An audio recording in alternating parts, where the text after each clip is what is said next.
ফেনীতে কিন্তু গত তিন দিনের ভারী বৃষ্টি ও ভারতের উজান থেকে নেমে আসা পাহাড়ি ঢলে মুহুরী, কুয়া এবং সিলোনিয়া নদীর যে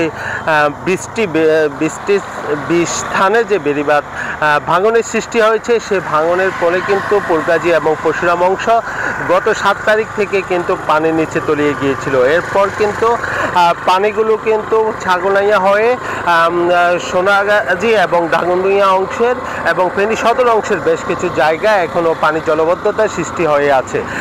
এখন পানি কমতে শুরু করার পরপর কিন্তু এখানে কিন্তু পুষে উঠেছে এখানকার যে ক্ষয়ক্ষতির চিত্র। এখানকার যে কৃষি খাতের এবং মৎস্য খাতে প্রচুর পরিমাণে ক্ষয়ক্ষতি হয়েছে এবং চলে গিয়েছে তাদের মাছ সহ ফসলি জমিন। এছাড়াও কিন্তু আশ্রয় কেন্দ্রগুলো থেকে মানুষ বাড়িতে ফিরতে শুরু করেছে। এখনো পর্যন্ত 83টি আশ্রয় কেন্দ্রে মানুষ রয়ে গিয়েছে। কারণ আপনাকে এখন যে বাড়িটি দেখাচ্ছি, এই বাড়িটির মধ্যে কিন্তু পানি ভিটু নিচে হওয়ার কারণে কিন্তু পানি এখনো রয়ে গিয়েছে।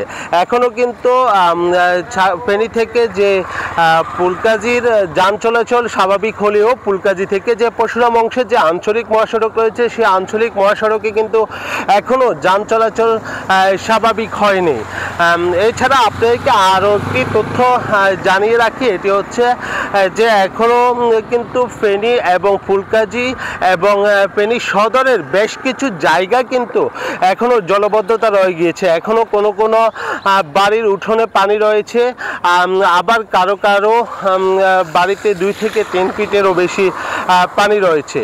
কিন্তু এখানকার মানুষদের সাথে আমরা কথা বলেছিলাম, তারা বাড়িতে গিয়ে দেখতে পাচ্ছে তাদের বাড়িঘর অনেকের ভেঙে চলে গিয়েছে। এছাড়াও অনেকে বাড়িতে উঠতে পারছেন না, কারণ তাদের বাড়িতে এখনও কাদা হয়ে আছে, কারো বাড়িতে এখনও পানি রয়ে গিয়েছে। সব মিলিয়ে কিন্তু ফেনীর যে ফুলগাজী, ছাগলনাইয়া এবং ফেনী সদরের যে বন্যার পরিস্থিতি কিছুটা উন্নতি হলেও মানুষের দুর্ভোগ কিন্তু চরমে।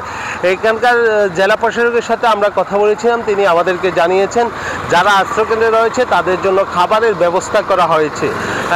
তারা যতদিন পর্যন্ত বাড়িতে যাওয়ার সময় লাগে ততদিন তাদের জন্য সকল ধরনের ব্যবস্থা করা হবে। এবং পানি উন্নয়ন বোর্ডের সাথে আমরা কথা বলেছিলাম, তিনি আমাদেরকে জানিয়েছেন পানি কমার সাথে সাথে যে সকল জায়গা দিয়ে বেড়িবাঁধ ভাঙনের সৃষ্টি হয়েছে সেই সব জায়গা মেরামতের কাজ শুরু করবে।